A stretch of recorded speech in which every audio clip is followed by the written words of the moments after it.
My name is Victor Furman. Some call me the Voice.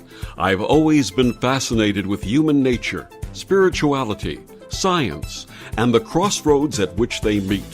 Join me now and we will explore these topics and so much more with fascinating guests, authors, and experts who will guide us to Destination Unlimited. Picture this. A man has a long, successful career as a musician, university-level music teacher, and executive director of a music and movie production company. Then a near-death experience changes his life completely. What he experienced and brought back from near death was a quest to research consciousness and subtle energy, along with physics and medicine, and a deeper and more profound understanding of light, love, and the power to transmute our human condition.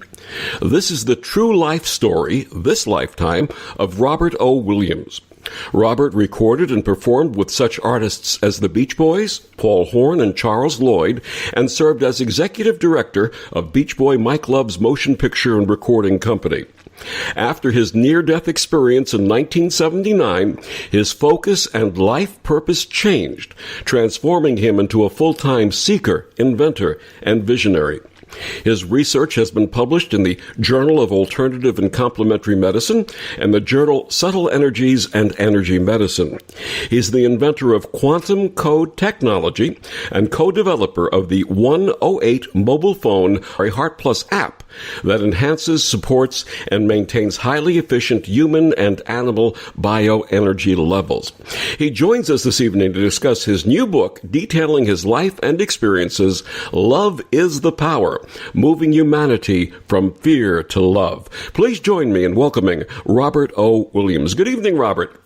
Good evening, Victor. It's a pleasure to be on your show. Thank you for inviting me. Thank you, and it's wonderful for you to join us tonight and tell us your story. So let's start with your childhood and your ability to see and sense subtle energy.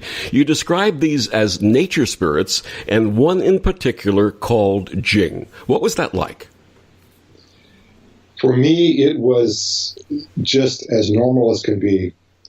I was fortunate to have a great backyard growing up. My parents just allowed me to do whatever I really wanted. And each time I went to the backyard, actually everywhere I went, but in particular in the backyard, I not only saw nature spirits and beings, but one in particular was consistent. Almost every day he would show up. And there was a communication that I would say was a combination of sounds and telepathy.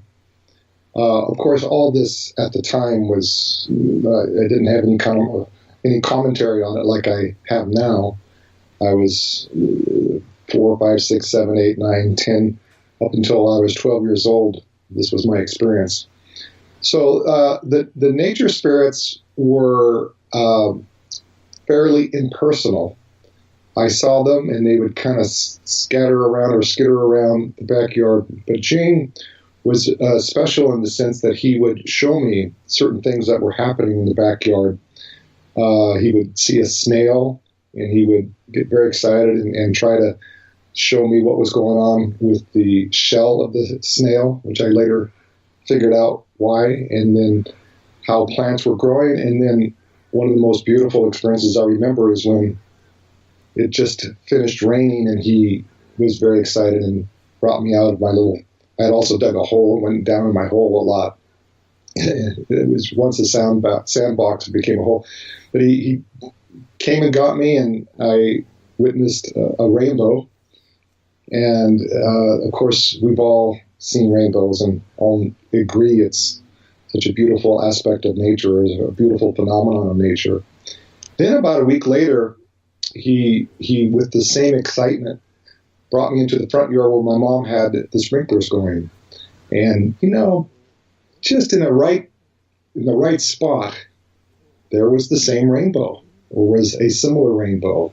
And his teaching was, you see, rainbows are everywhere, little Bobby. Rainbows are everywhere. It just takes three things: consciousness, the right amount of precipitation or water and sunlight and light. And then the rainbows appear.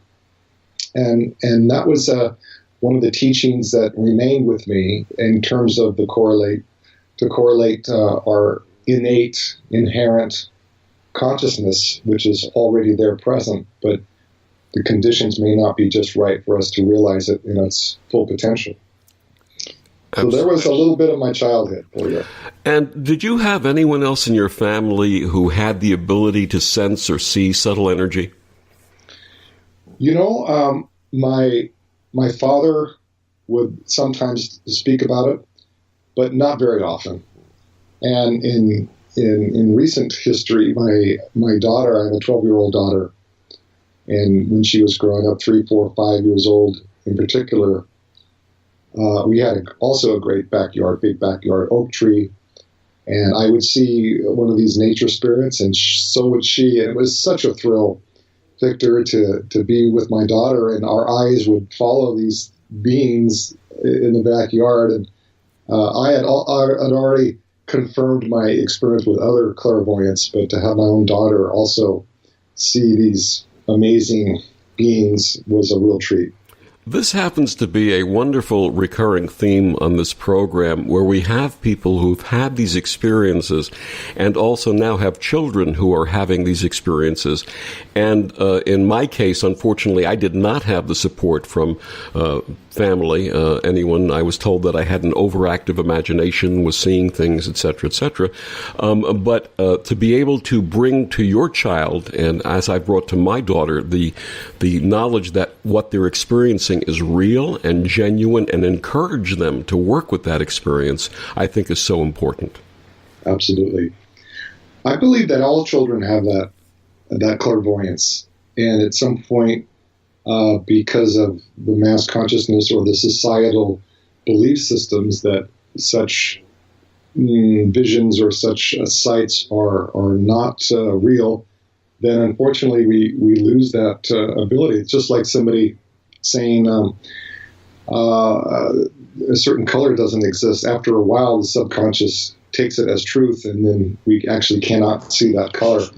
So there's a lot going on that we can't see, we don't see at this point, and there's a lot that as we increase our awareness and increase our levels of consciousness, that will appear. That's my philosophy. I think a lot of it has to do with our system of education, where the emphasis is switched from the right brain to the left brain in terms of hard learning and rote learning, and that I think developing an educational system where both sides of the brain are worked with and nurtured is something that will make a marked change in our society. Wouldn't that be great? That would be amazing, absolutely amazing. Yeah. Now, when and how did you decide on music as your career? I told you about Jane.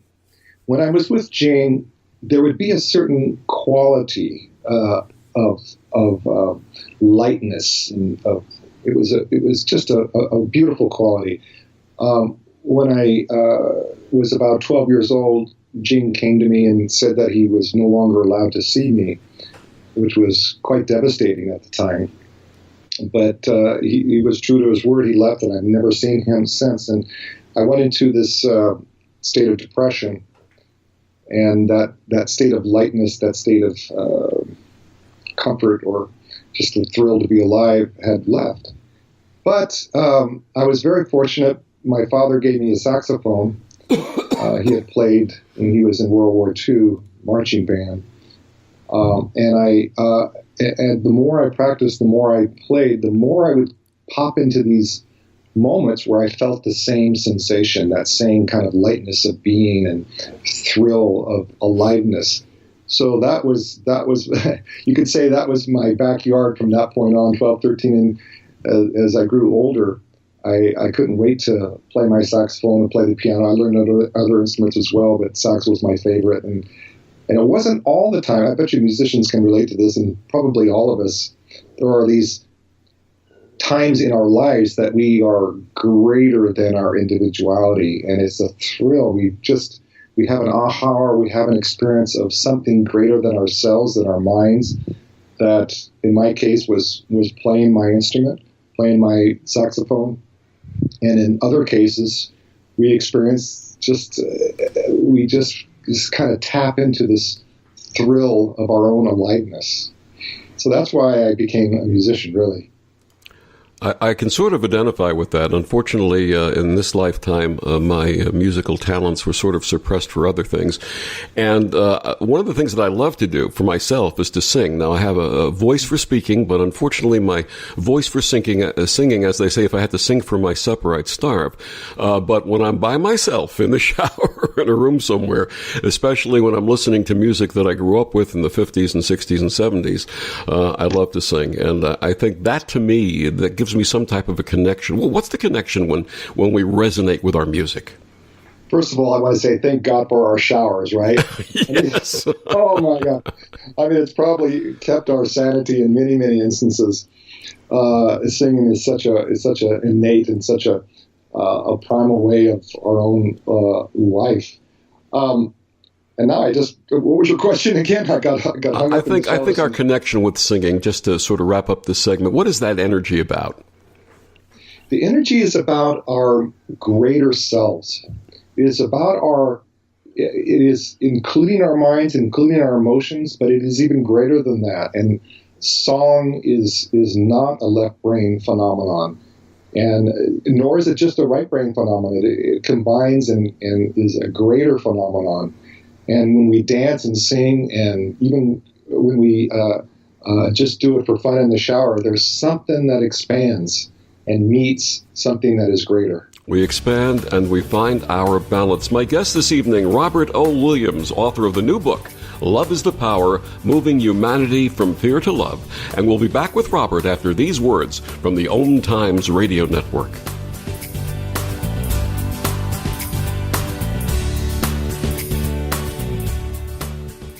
OMTimes Magazine is one of the leading online content providers of positivity, wellness, and personal empowerment. A philanthropic organization, their net proceeds are funneled to support worldwide charity initiatives via Humanity Healing International. Through their commitment to creating community and providing conscious content, they aspire to uplift humanity on a global scale. OMTimes, co-creating a more conscious lifestyle. Circle of Hearts Radio is a sanctuary on the airwaves. Join me, Grandmother Elia, in the circle on Sunday, 2 p.m. Eastern, as I share information to both enlighten and nourish your soul. In the wake of a disaster, what one thing can you send that will help people the most? A blanket, a tent, a sandbag, a doctor. Actually, if you send a monetary donation, you send all these things. Even a small donation can make a big impact and can quickly become exactly what people affected by disaster need most. In the wake of a hurricane, your monetary donation can make a huge difference to those in need. To donate, visit supporthurricanerelief.org. That's supporthurricanerelief.org. Brought to you by the Ad Council.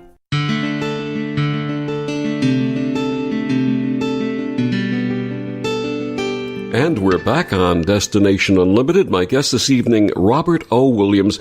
He's the author of the new book, Love is the Power, Moving Humanity from Fear to Love. So, Robert, you share an interesting story in Love is the Power of how you found transcendental meditation. Please share a little of this with our listeners. As I said before, I was in love with music. I was in love specifically with my saxophone. So I became a music major when I graduated from high school, started college in 1972, became a music major, and had my whole life planned out. I was going to get a teaching credential, but first go on the road after I graduated and see the world, become a musician on the road, and then settle down, get married, teach music, have 20 kids, and live happily ever after. But during my third year of college, my jaw began to lock up, first of all, it was hurting for prior years, but then it became more and more stiff and more constricted, and finally I woke up one morning in a panic as I couldn't open my mouth. What a horrible feeling. So they found, after going to the different dentists and x-rays and so forth, they found that as a result of a accident I had on my bicycle, falling off and crashing down the sidewalk, I had injured my temporal mandibular joint, the TMJ, and it didn't grow back right. So they said, well, the position of your embouchure, the position that you need to play the saxophone, is rubbing against that injury that isn't healed properly, and it causes the muscles to go in spasm, and all kinds of terrible things. And they didn't have any cure at that time. And I remember sitting there in the chair, and again, my whole life was third year of college. I was playing in different rock and jazz bands around the Bay Area. I was booked 6 to 8 months in advance. This was my life. And the dentist said, well, you know what? The answer is simple. You just have to give up the saxophone and, maybe how about guitar? This is the 70s, and everybody plays guitar. And, of course, this was just devastating. So I became, again, very depressed and didn't know what to do. And one Cal State Hayward, if any of your listeners know, it's up on a hill and it gets foggy every night, almost every night. And so one late night, I was still playing my saxophone in these little quartets and doing rehearsals and so forth. And it was a dark, foggy night, and I came back to my car in the parking lot, and there was a ticket on my windshield. I had parked in the red zone. So it's like, oh my God, poor me. Everything's going wrong. So I went over to campus security to pay my fine. And walking into that place, campus security, there was an officer's desk there, and I noticed, you know how folks have pictures of their family on their desk, and of course it's facing them, facing their seat, and if you're on the other side, you don't really know what's in the picture. Well, it was like that, but something was drawing me into that frame, and I was thinking, I think I was only 19 or 20 at the time, and I was thinking, is it rude to walk around? The officer was out looking for my file somewhere else, so he wasn't at the desk. So I thought, I wonder if this is rude, but I didn't care. I walked around and I looked at the photograph, and it was of Maharishi Mahesh Yogi, the founder of Transcendental Meditation. And something was radiating there. Something was alive and drawing me into it, so to speak. And I asked the officer, is this the Maharishi? He says, oh, yeah, I've been meditating for the last 6 months. It's changed my life. I'm happy. I don't have stress. He says, you ought to learn. There's a class coming up this Saturday in Micklejohn Hall on campus. So I learned how to meditate. And again, that lightness of being was back. I had written in my diary after the devastating news that I would have to give up my saxophone that I needed to find something that couldn't be taken from me. So it was really a prayer, and what TM allowed me to experience was not only the finer states of my own thought consciousness, but that place of lightness of being or infinity. And so I became a meditator, and to this day I still practice it. It's interesting. You had mentioned that you felt a little awkward about going around the other side of the desk to look at the photographs, and yet this energy actually was what was drawing you and guiding you to do that. Yeah, and I've heard and I've read that when a person has become liberated, and there's all kinds of definitions of that, a person who is here to serve others, that they have a way to activate their photographs. They have a way to kind of turn on like a lighthouse. And whether that's true or not, that certainly was my experience at that moment during that evening, that something just was saying, look at this photograph and respond. So I'm a believer in that regard. I'm not attached to anything like that, but nature works in mysterious ways, and we are all part of this amazing web of mystery and synchronicities and healing and awakening. Well, when you think about it, if you think about representations of great spiritual leaders and teachers prior to the advent of photography, they were always depicted with some type of light around them, some type of an aura or a halo around them. And perhaps this was the artist's representation of that energy. Exactly. I think, I don't know if your audience can see your picture, if you have, because there's definitely an aura, there's definitely light. that is beautiful and you could say carries information. So I agree with what you're saying. Thank you, thank you. Now, please share what it was like to perform with the Beach Boys, who I happen to love, and also work with Mike Love. Well, I didn't completely stop playing my saxophone after I began Transcendental Meditation. In fact, Maharishi had started a university in the middle of Iowa, Fairfield, Iowa, and it was at the time fully accredited, Maharishi International University. So I transferred my credits from Cal State Hayward to MIU, Maharishi International University, and the unique thing about the university, as the name indicates, is that everybody had learned TM. But we learned all the regular college classes. I brought my saxophone along more or less for fun, and I started playing in the college jazz bands. Now, at the same time, about maybe 2 or 3 years earlier, the Beatles and the Beach Boys and Donovan and Mia Farrow and other celebrities went to Rishikesh, India, and learned Transcendental Meditation with Maharishi. So the Beatles and the Beach Boys were finished with those courses, and they have their own stories about that. Mike Love of the Beach Boys was the biggest proponent, and most of the Beach Boys were still meditating. So he thought, you know what, our next album, I want it to be in a meditating environment. I want those vibes. I want the higher consciousness. And plus, getting the Beach Boys away from LA is a good thing, getting them some rest. So he actually, with the Beach Boys' permission, they all decided to build a recording studio at MIU. And so here I am, a student, and I hear, God, the Beach Boys are building a recording studio. My goodness. So they started recording an album, and when it came to the time of recording the horn sections, somebody told Mike Love that there was a horn saxophone player on campus that was, quote unquote, really good. So I got a note in my student mailbox, report to this building and bring my saxophone. I thought, oh my goodness. So there he was and the producers, and I auditioned, and I got the gig. So I recorded on that Beach Boy album in 1976, I believe it was, 77, sorry.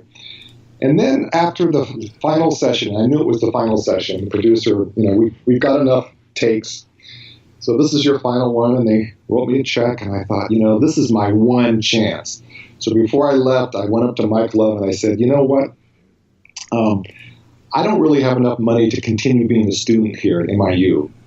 And the semester's coming to an end, and I'm wondering if I could just, tour with you guys and play saxophone. You guys have a backup band. And surprisingly, Mike Love said, you know what? I think we might need you. And he's talked to this guy and talked to that guy. So the next thing I know is that I'm living in Santa Barbara and touring with the Beach Boys, playing on stage with the great Brian Wilson and the Beach Boys, playing Good Vibrations, and wondering how this all happened. Gratefully, I was wondering that, and experienced what we could call the collective consciousness of an auditorium filled with people all singing the same song and all swaying to the same beat. That is an absolutely beautiful and amazing story, and I can feel the energy of Good Vibrations coming through as you're telling that story. You talk about Mike Love being the one who was perhaps the most spiritual. I think Brian Wilson was the musical genius. I think Mike Love was the heart of the group, the heart and soul of the group. I would agree. Yeah. And Mike, and I recall the California Saga, the sweet California Saga from the Holland album, and I remember his meditation in basically a meditation that he spoke to the music in the background about the coast of California, and that to me was the essence of what that Beach Boy sound was about. Definitely, I agree, and he would look around when musicians don't always get into the zone, and we played Good Vibrations every concert, and it wasn't every concert that we got into this higher state, but we feel it. Musicians would look at each other, Mike would turn around, and kind of. Everybody knew it, and the audience, the ticket sellers, the security people, everybody was in this higher state. And that's what I was referring to, this collective state of consciousness when there's enough coherence, when there's enough of alignment in all of our hearts. Music has a way to do that. We collectively feel this higher state of consciousness, this lightness of being, this freedom, if you will. And when it was there, and I bet you every one of your listeners, some concert or some collective, maybe even at a Super Bowl or something, where you're all part of this one experience. It brings life force, it brings energy, and it's a phenomenon that hopefully we'll be able to utilize in the collective transformational process. My guest tonight, Robert O. Williams. He's the author of Love is the Power, Moving Humanity from Fear to Love. Robert, please tell our listeners where they can get your book and also find out about this wonderful app that you've created. Loveisthepower.com. Loveisthepower.com. We were so thrilled to get that website. Loveisthepower.com can get you the book, which links you to Amazon, and then we can talk about the app. You can also get the app. We'll talk about that, I believe, after the break, right? Absolutely, and we'll be back with more of Robert O. Williams' Love is the Power after these words on the OMTimes Radio Network.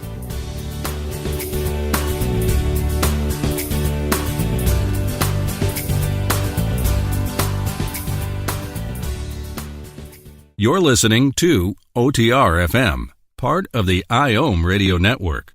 Ascending Hearts is no ordinary dating site, but a spiritual dating site with a purpose, to link you with your soulmate. We engineer the serendipity so you can trust that you will attune with someone that has the same matching vibration as you. Ascending Hearts, the conscious dating site for the spiritually aware. Try Ascending Hearts for free, ascendinghearts.com.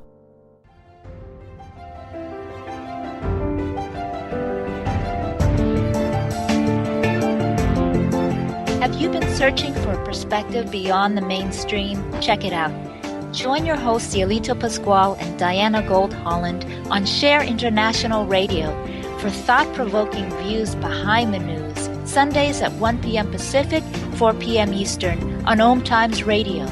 You can also find us at shareontheairradio.org. This may be the message of hope you've been waiting for.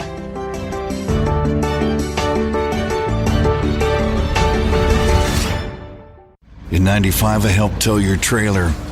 And in 09, it was sparks from me, your chains, dragging behind your truck that accidentally started a wildfire. Spark a change, not a wildfire. Visit SmokeyBear.com, brought to you by the U.S. Forest Service, your state forester, and the Ad Council.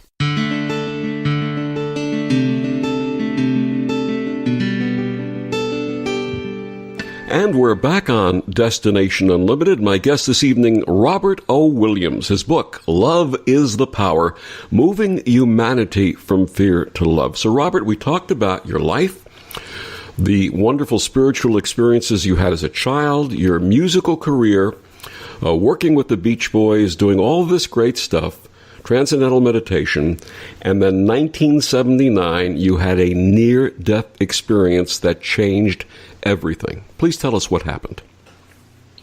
I had been sick, Victor, for several years. But when you're young, you either ignore it or you just plow through it. I did that. But after a while, I couldn't quite plow through it anymore. I started going to the doctors, and they had no idea why I was breaking down physically so much. I'm 6'3", and I was down to 110 pounds. Wasn't able to digest. My liver was expanded. They thought I had hepatitis, and on. They didn't really know, but I was at that point, February, March of 1979, pretty much bedridden. I had stopped touring and was pretty debilitated. Went to the doctors continually, and finally they said, we don't know what's happening, but if you continue this at this rate, you'll be dead in 6 months. Please check yourself into the hospital. I decided not to do that. And because I had been meditating, because I had believed in other dimensions, I didn't believe in death being a totality at all. But of course, you never, I didn't really know for sure, but I just said a prayer that if it was my destiny to leave my body at age 25, then I was willing to do that. So I wasn't afraid of death. I was curious more than anything else. And I was very sick and in a lot of pain. I woke up one morning and stumbled and hit my head, saw my body on the bathroom floor. I had never heard of a near-death experience, and I since have read all the different stories, but mine was a little bit different. I saw my body and then turned, and all that was there, or all that was light. That's the only word I can come up with, Victor. It was just this infinite, fulfilled state of love that had no bounds. I became just a little bit separated from it to recognize that this light was what was and what is, and a being or a energy showed up, and it was like a telepathic communication if I wanted to go back or not. And of course, I wanted to go back to the light. I didn't want to struggle. But the question I asked was, well, did I have a purpose? And the answer was yes. That's when the different things I write about in the book appeared before me. So when I accepted the incarnation purpose, I then, without effort, without an agenda, began to see these different domains, these different dimensions, if you will. I saw spheres and then symbols and patterns and geometries, mandalas, heard sounds, saw what could be called archangels or angels, ascended masters. And at each one of these levels or dimensions, there was a lot going on. And then I would kind of go into an unconscious blackout and then wake up in a quote-unquote lower, more physical dimension, where finally I woke up back in my body. And I remember wiggling my toes, and that sensation of being associated with the body is familiar to most of us. And I remember hearing the birds chirping outside and hearing the, hold on just a second, and hearing the ocean. We were right down by the ocean. And realizing that the intelligence of nature is and was the same intelligence that had started my heart again and started my breath breathing. And what an ecstatic realization. I cleaned up my mess and, took a shower and realized that what I had been searching for in the various forms prior, what I had been hoping for and seeking, was actually everywhere present. Veiled, perhaps, certainly veiled at certain times, but like the rainbow, I remembered, our enlightenment, our fulfillment is not something that we gain by searching. It's not something that we obtain by achieving. We also have desires and thoughts and motivations, impulses. That's also part of it. And we can achieve all kinds of things, and that's wonderful. But at that point, I realized that nature and our own humanness were one, and that, like nature, there are seasons and there are phases of evolution. Like a plant seed starts out, and then it becomes a sprout and a stem and a leaf.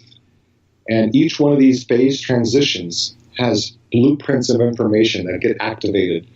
And the blueprints are followed, and we can study plants, and there's these golden ratios that are found in most plants and leaves and flowers. It's an amazing science, really. And that realization led me to researching subtle energies, researching the geometries that connect the different dimensions, researching consciousness, and researching, probably more than anything else, the phase we are in, the phase that humans are potentially able to realize even in this lifetime. So that became my purpose. Now, in your book, you mentioned that during a subsequent dying process, your physical pain took over, and you had the recognition that this was not your pain personally, but the pain of every human being on Earth. How did you overcome this experience? It's a good question. I really didn't have a choice. Some people say, gosh, you were so courageous. But Victor, I knew I had to endure it. And I suppose the way I overcame it, was trusting this universal intelligence that in spite of the pain, in the being in such a decrepit state. Let me back up just a second. So I had the near-death experience, and then I began to meditate and pray, and then I had an experience of unity, where everything I looked at was myself, and that was a direct empirical reality. There was very little personal desire, if any, and then it all came crashing down after a few months of that unified experience, and my body was dying again, and the pain of my body. But like you mentioned there, all of a sudden I felt everyone's pain, and I felt that, my goodness, we have to do something. There is something that is gone awry, or that is time to change. And so how I overcame it was with that desire, you could say, with that hope. And eventually I healed up, slowly but surely, and through very interesting ways. Many years later, I was guided to dance in the midst of the pain. And that moved energy in ways that no medicine could touch or no meditation could touch. And like that, I slowly recovered and went on with my life. What type of dancing? So here I am again, bedridden. This was in the 80s, I think 1983. And I was just miserable. And a voice came and just said, dance. And I thought, what a ridiculous thought. Who are you? what does that mean? Because I could barely move. And it just was relentless, kept saying dance. Every time I'd go to sleep, I'd wake up hearing the word dance. So I really could hardly even move, but I went to my living room where I had my turntable, Shure Super Track stylus, and what led me to this album, I could only say was similar to the previous synchronicities. I pulled out an album, a stack of my LPs, and there was Michael Jackson's Thriller. And I put on that album and beat it, It's this was not new age music. This was something that was very, you could say, lower chakra, very embodied. And I began to dance to Michael Jackson's Thriller. And the more I danced, I just started to move as best I could at first, but then this energy came. The more I danced, the more energy I got. And pretty soon I was whirling around. I was all alone, fortunately, and just I can't describe it, but just moving my body, and I knew rhythm, I knew the beat, and there's Michael just singing his plea for healing, his plea for love, and I began to heal at that point. Wonderful. You had a long period of isolation. What was that like, and what did you learn during that time? That isolation opens up a world that is never isolated. So there's a paradox to that. When I was, during that time, I didn't go outside, I didn't speak, and yet I experienced this fullness within my own heart. And I think that's one of the purposes of silent retreats, where we're so used to defining our lives based on what we're thinking and what others are saying and what's on TV or what's going on. That's certainly life. That's certainly creation. But between the words, between the sounds, between the songs, between the mental dialogue, there is a world of fullness, and that's what I experienced during those times of so-called isolation. So the concept of the hermit, the hermitage, is really going inside and cutting off the external distractions and finding the true connection within yourself. Probably one side of the coin, yeah. And then after enough of that happened, then I was really thrust into more incarnation, learning how to be social, learning what I wanted as opposed to what somebody else wanted. These are all what's considered the lower chakras. What I am as a personality is just as significant as what love infinity is. There's that coupling of our individuality and our universality that is the time of consciousness. That is the time of this time to have both. We are one, we are free, we are love, infinity, and we are finite. This thought came and went. My body is finite, my desire for this and that is finite, and both are true, and both are part of this beautiful mystery of creation. My guest is Robert O. Williams. His book is called Love is the Power, Moving Humanity from Fear to Love, and we'll be back with more of Robert after these words on the OMTimes Radio Net.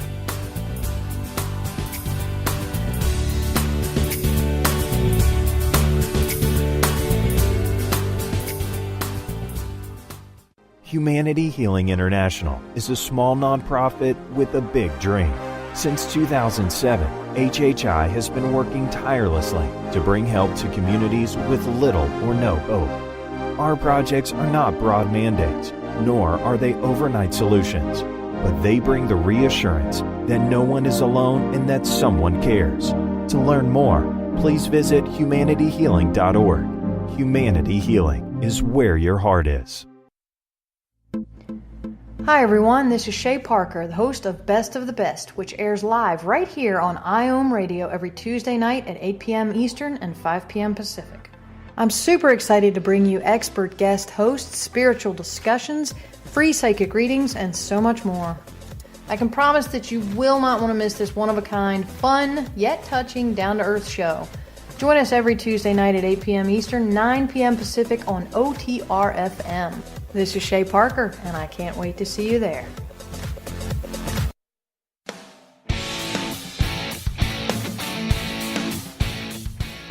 Looking for inspiration? Want to be inspired? Not sure where to go? Find Mark and Kim every Wednesdays at 3 p.m. Eastern on Inspired Living. Topics will elevate consciousness and range from metaphysics to the human and social experience and all things spiritual.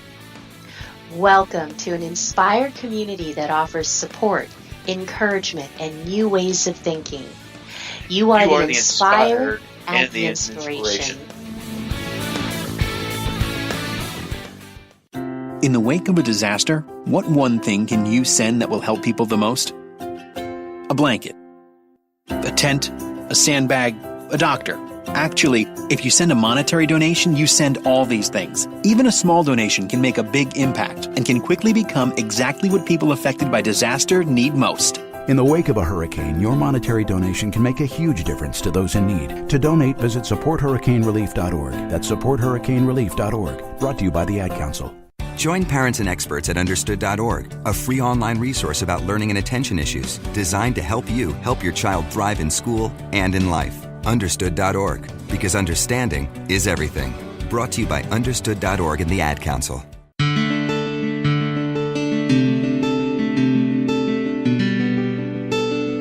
And we're back on Destination Unlimited. My guest this evening, Robert O. Williams. His book is called Love is the Power, Moving Humanity from Fear to Love. Robert, you mentioned in your book that the light you experienced during the NDE dims whenever you speak or write about it. Why do you think this happens? Because when we speak, we sometimes forget, including my own self, my own sense of individuality. We begin to think that our primary way of communicating is via the words. And really, the words are carrying light. The words, the communication, the connection that we all have transcends words, is there within the words. But in my case, whenever I began to attempt to explain light, or even in the book, the light dims because I'm not completely liberated. I'm not an enlightened master. And that's my experience, that as I guess my destiny is to learn how to wake up in the midst of speech and communication via physical means. And I haven't attained that state, but I've sensed it. And so that's why I say the light, because that light, when I meditate or when I get into that state, there really isn't a personality there. There isn't a Robert Williams.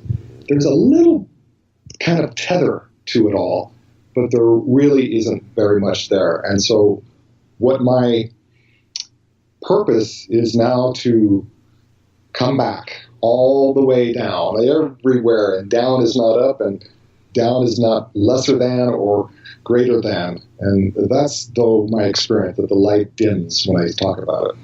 What did you come to realize about the nature of love? The nature of love is our essence. It's our baseline. It is our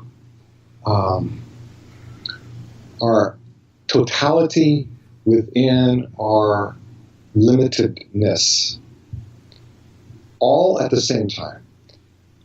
When I saw my daughter born, I was there when my wife gave birth to her, and then saw those, especially those early months, the love that was automatic from my wife, the mother of my daughter, and from my own heart.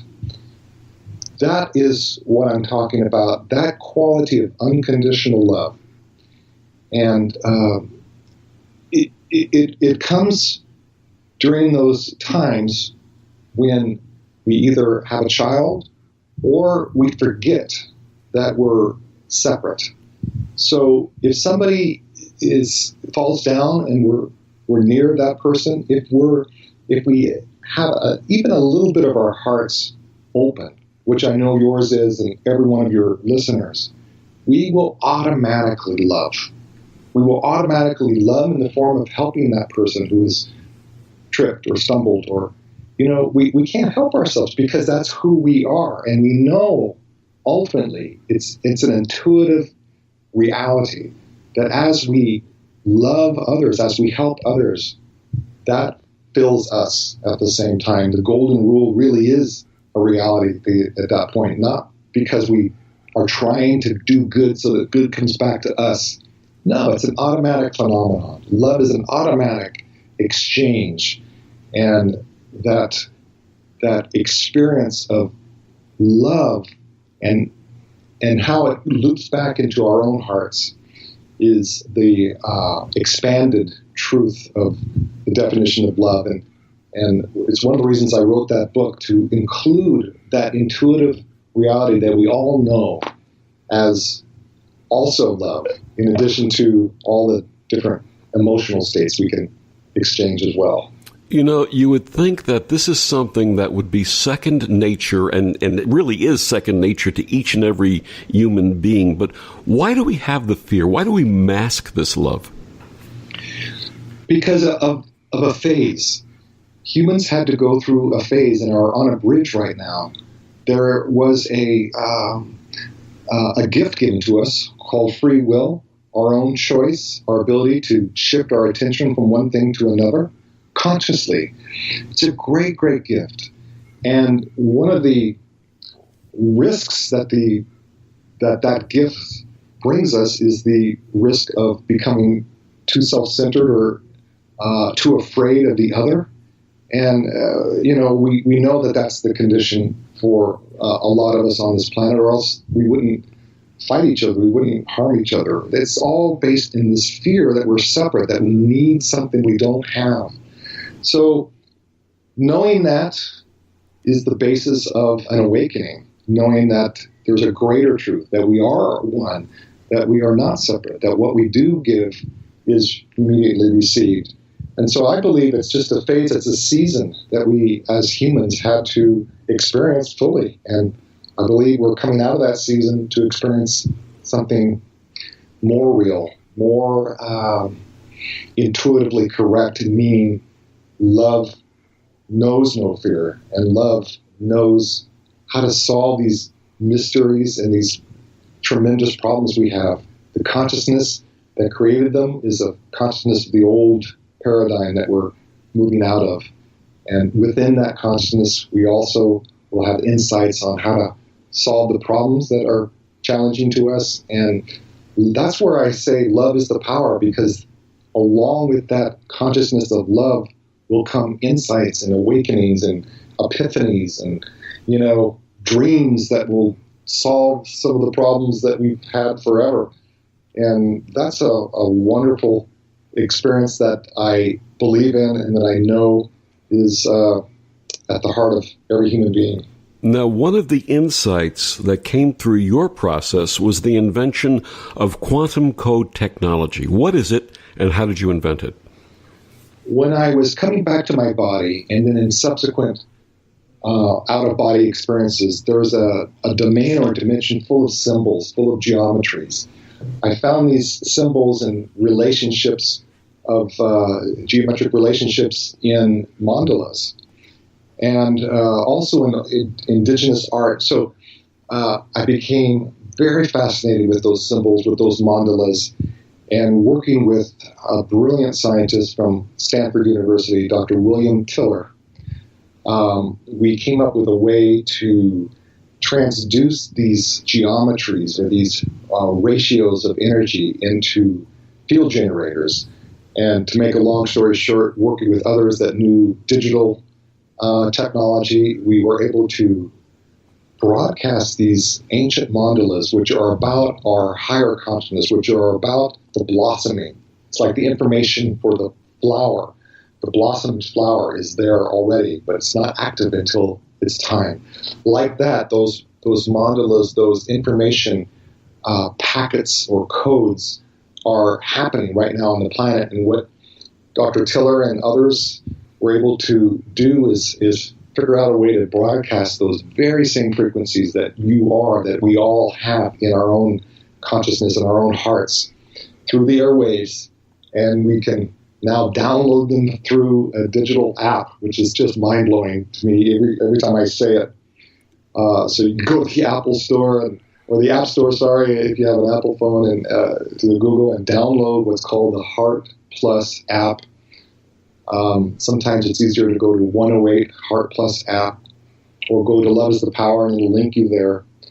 And for a one-time fee of $1.95, these frequencies now are available via your cell phone.